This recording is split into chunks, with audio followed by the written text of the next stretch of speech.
एक गांव में राकेश नाम का एक आदमी था जो काम की तलाश में इधर उधर घूमता है और पूरा दिन काम ना मिलने की वजह से वो बहुत परेशान हो जाता है।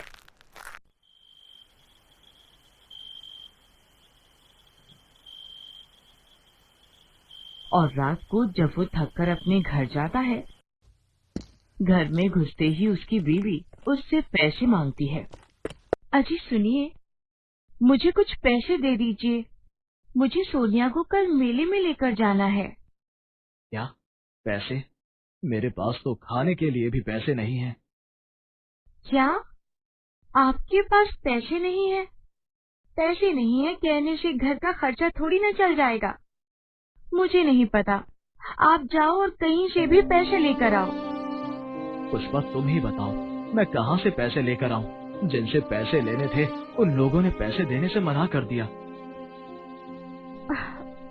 काश मैंने तुमसे शादी करने से मना कर दिया होता तो आज मैं सुख से रहती।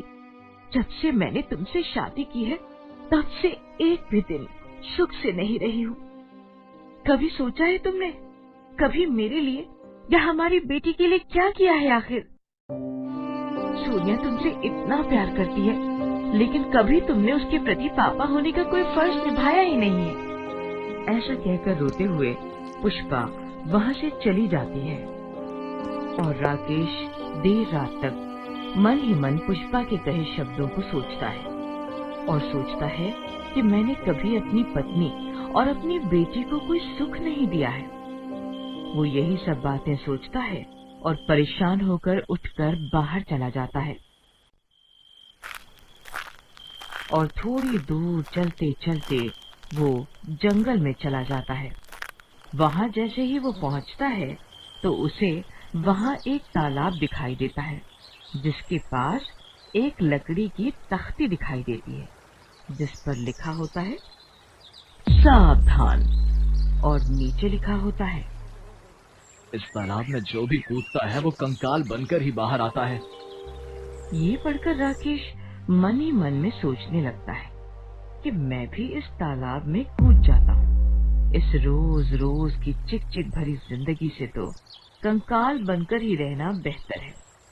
फिर ऐसा कहकर राकेश तालाब में कूद जाता है और जैसे ही वो तालाब में कूदता है तभी तालाब में बवंडर आता है और राकेश को उठाकर बाहर फेंक देता है।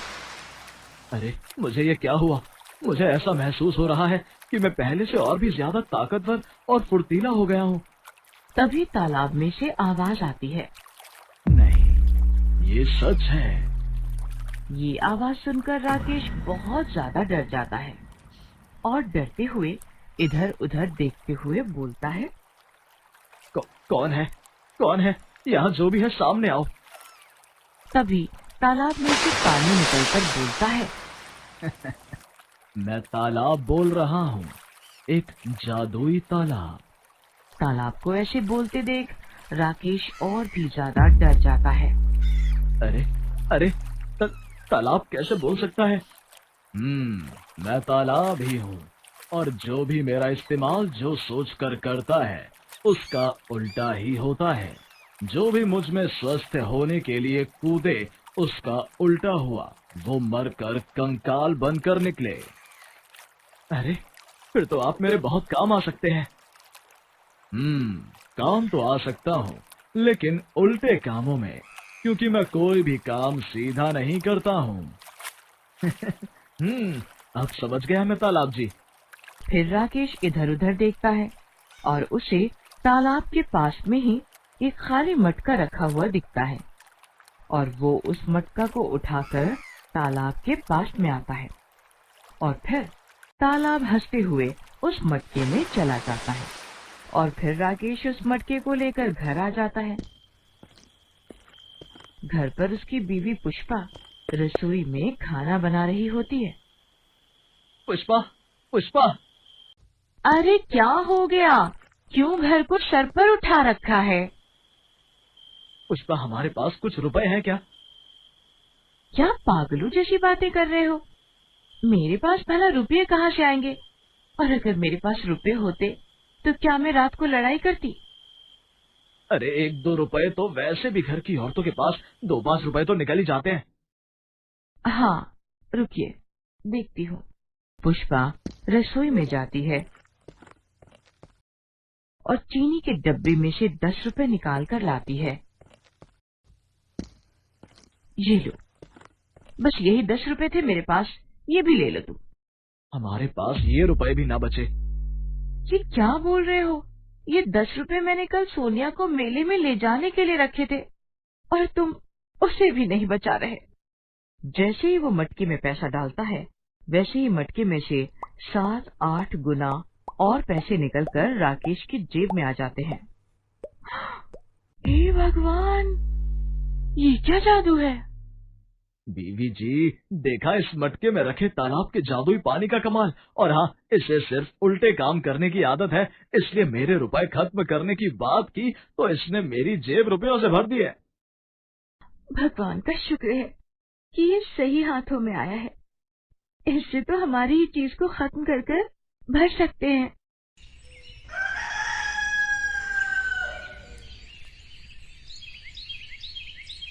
फिर राकेश उस मटके को लेकर बाहर जाता है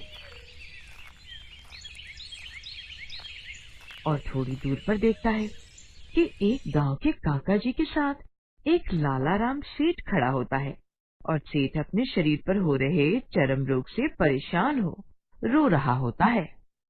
अरे लाला राम, तुम रो क्यों रहे हो? सब जल्दी ठीक हो जाएगा। तभी राकेश वहां आकर बोलता है। अरे काका जी, ये तो दूसरे गांव के बहुत बड़े लालाराम सेठ हैं। इन्हें क्या हुआ है? ये इतना रो क्यों रहे हैं? और इनके पास तो करोड़ों की दौलत है। हाँ, पर वो दौलत मेरे किसी काम की नहीं है।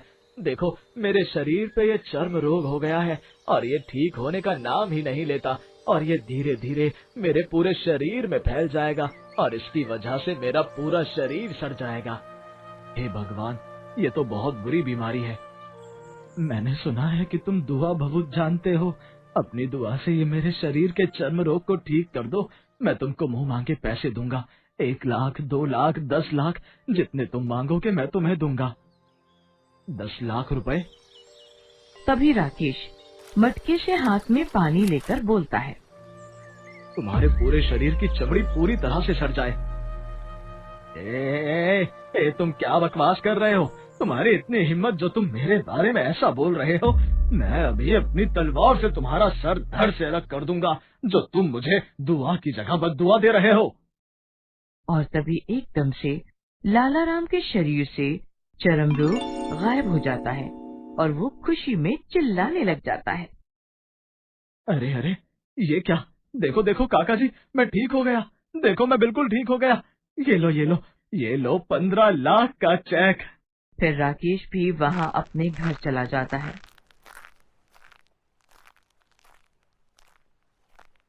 और घर जाकर वो 15 लाख का चेक अपनी बीवी को देता है।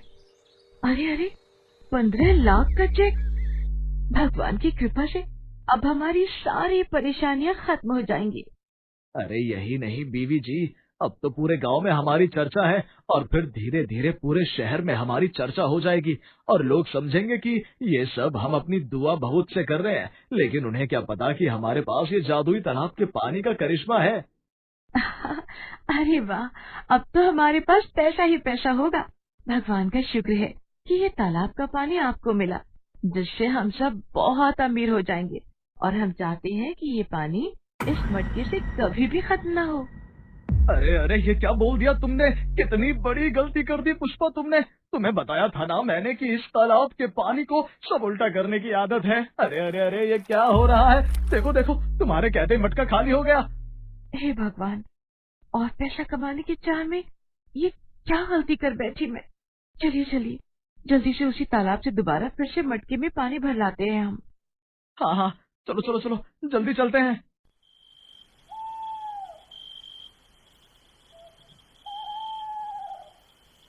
और वो दोनों वहीं जंगल में जाते हैं।